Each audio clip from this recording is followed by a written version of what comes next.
Hello and welcome to another official Rabbit Unicorn Skyforge guide video. In this video we will be taking you through the A2 Distortion. This is the second distortion you'll be able to do with your Pantheon. As usual, I am your host Kyla Jakram, and with me today is Avery Darling. Hello again everyone. The boss of A2 is Loro the Cold. He has quite a few mechanics that he uses in distinct phases, using only a few of them within each one. The general layout of the fight is explained here, so you can pause and take notes if you'd like. We're going to spend the next few minutes going over each ability in detail. Now, while the boss is a frozen lorisicle, we have our raid members spread out and go to terminals and press their 1 to 4 buttons corresponding with the icons that appear above their heads after they hit space. This will unfreeze the boss, and when he unfreezes, he will place ice patches under all the raid members' feet. To group these up together, we designate one raid member to sit in a corner, and they do not use their terminal until everyone has grouped up on the wall in that corner. The next ability you see here is his Shout, which will be aimed at your tank. The cast animation is pretty obvious, so the tank should be able to dodge it. Just look for the boss rearing back. Loro will shout 3 times. Each shout is a frontal cone AoE that disorients. This can be cleansed by an Alchemist terminal and Blessing of Tenacity from a Lightbinder. While the room is cold, Loro does his Snowball pull-in, which has a slightly larger AoE than a standard dash, so after you get pulled in you want to dash out once and then keep running away, otherwise you will get frozen. If raid members do get frozen, you can free them by walking over and pressing space when you are next to them. Throughout the fight, Loro will continue to drop his ice patches, so staying grouped up is essential. After the ice is placed, the whole raid should move a bit to get their feet clear. We choose to go either clockwise or counterclockwise around the room. This way the ice is far behind where the rest of the group should be standing, and can be ignored for the most part.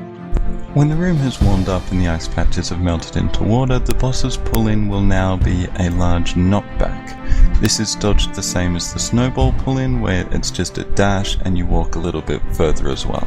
The next ability you're going to have to worry about is an Aoe Freeze of your entire raid. If at this point you don't have God form, you guys are just going to have to wait it out as ice cubes for a little bit. If someone has gotten the God form orb, which happens at about 15 bars of health, they can break people out because they're immune to the freeze, and you can just pretend nothing happens at all. In this ability rotation, when Loro does his pull-in, it will be a triple pull where he pulls people in and knocks you back again. To avoid getting knocked back, just as before, you want to dash out and take a few steps as well. If you double dash during this phase and only have the basic 3 dashes, you will end up without any dashes for the final pull, so use 1 dash and you walk a little bit further as well. And that's basically the rundown of everything. As you can see, most of the damage in this battle is completely avoidable, so with strong play, there really isn't all that much to worry about. Learn the mechanics and clears will come. Now that you've seen our beautiful mascot Frank and all the abilities so wonderfully collected in one screen, we'll go into the full fight and show you how everything works in sequence when we did our clear for recording purposes.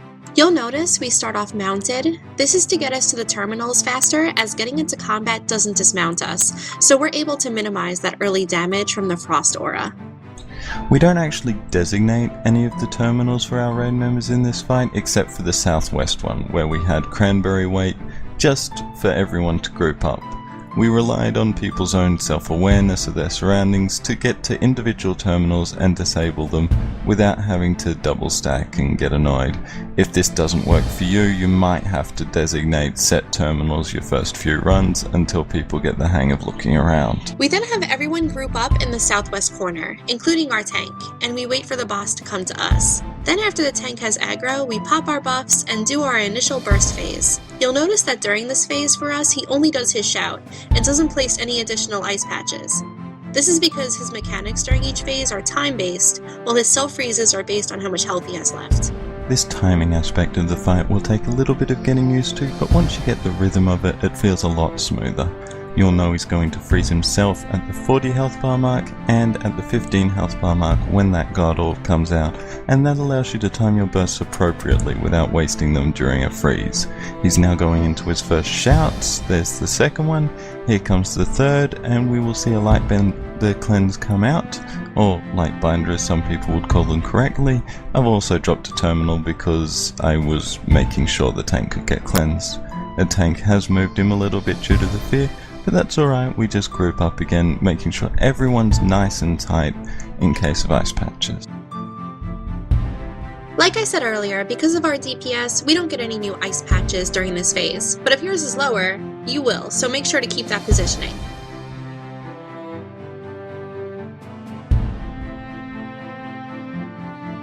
Laura does have a rather large health pool, so even this fight, which is a fast one, it takes roughly 10 minutes for us to finish. This is probably why his enrage timer is set at the 15-minute mark.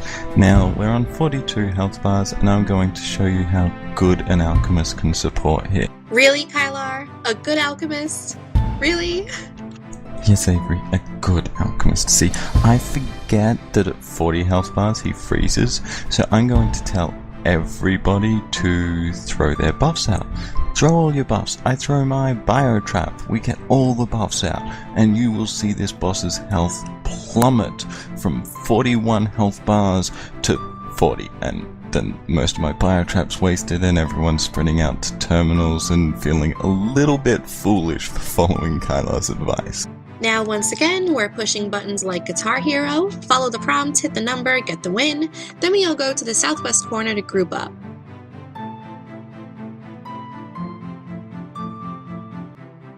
You can see everyone waiting here, then we stand still until we get ice feet. This is important, to not move until after the ice is under you. He then went straight into a shout, which we of course cleansed. Our positioning is a little bad here. The boss spins like a top, with the tank trying to get him back to the wall, but we correct it soon and get back in tight. Now you get to see the snowball pull-in, so aptly named by our creative geniuses because of the giant snowball between his legs. This actually does no real damage, it's not much of a threat. If people get frozen, it's more of a problem of you losing damage on the boss. It's only an issue if people get frozen on ice patches. You'll see Demon, who's recording, get frozen, and we just free him and keep going with the fight. Then when there's ice patches under the raid's feet, we have to move the boss, and that's the tank's job. We keep comms open, fairly clear, just discussing what happened, when it happened, so the tank knows when they have to move, and people know when they have to dodge. As we said in the description at the beginning, for that dodge you just want to dash once and then hold your S key a little bit so you walk that extra distance out. You could use multiple dashes, but you want to get into the habit of using just one so you're ready for the triple pull-in later. But if you're a witch or you have both bonus dashes, you don't have much to worry about.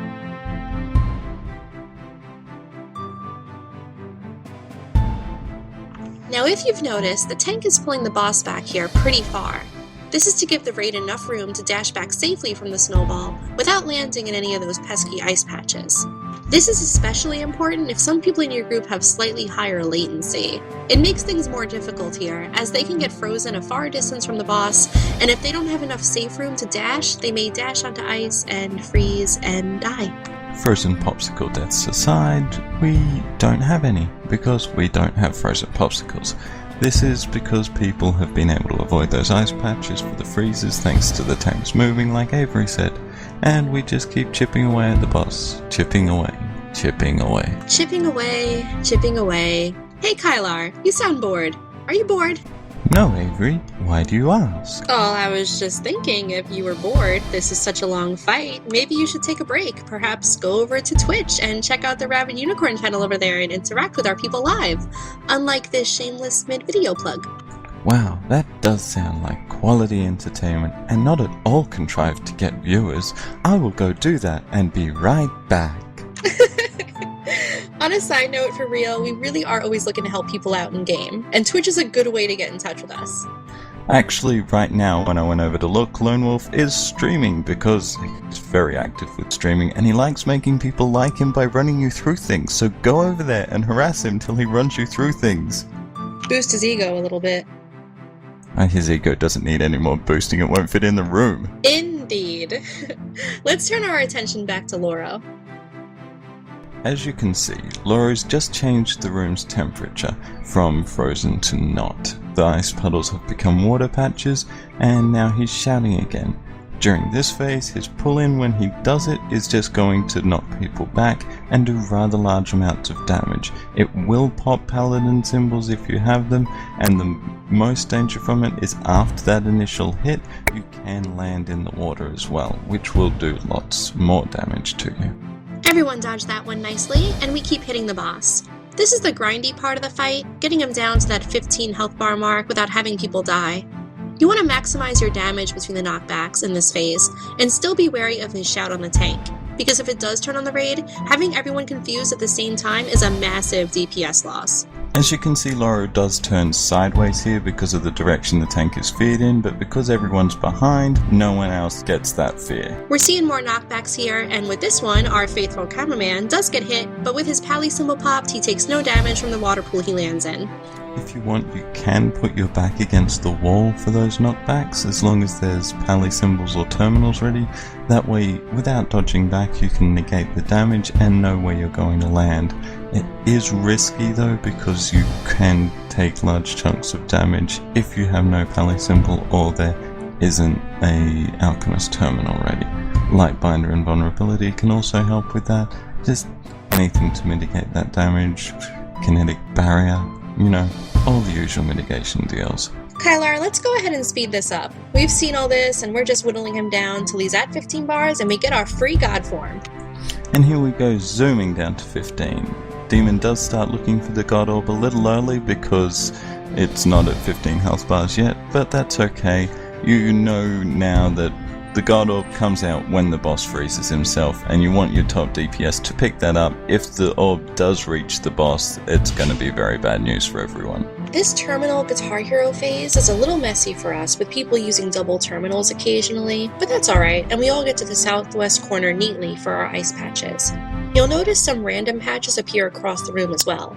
That is because the ice patches are placed both under raid members' feet and between living raid members, so since the tank didn't come across for this last one, we have a few random patches that aren't a big deal. Now we're just going to go back over to the boss and all group up again. Since we have our god form, this is all about burning him down and just surviving the few remaining abilities that he's going to throw out at us. The first one is going to be this raid-wide freeze, where your god form just goes over and frees people if you have it. If you don't have the god form here, you need to stack your shields on the tank so that they can survive through the boss's auto attacks, but we did, so Demon just kicked people in the face. After our friendly god face kicking extravaganza, we are a little bit spread out, which really isn't the best for these upcoming ice patches. You want to have your people grouping up back behind the boss, so that the ice patches are neat, and so when you are frozen, your god form can free 1 or 2 people without having to move, then go back to DPSing, while those couple free the rest of the raid. Now that we're getting frozen again, I'm just going to speed the video up because this phase is just freeze and ice patches, with the god form taking care of everything. Then, when the ice patches become water, we come to the last phase of the fight. Now the boss is going to shout at us, and when he does his pull-in, it's a triple pull. Your god form person is immune to the effects of both of these, so they can just keep being better than everyone else and inflating their own ego. Here is where you want to be maximizing their god DPS with all buffs on them to avoid hitting that enraged timer at the end of this phase.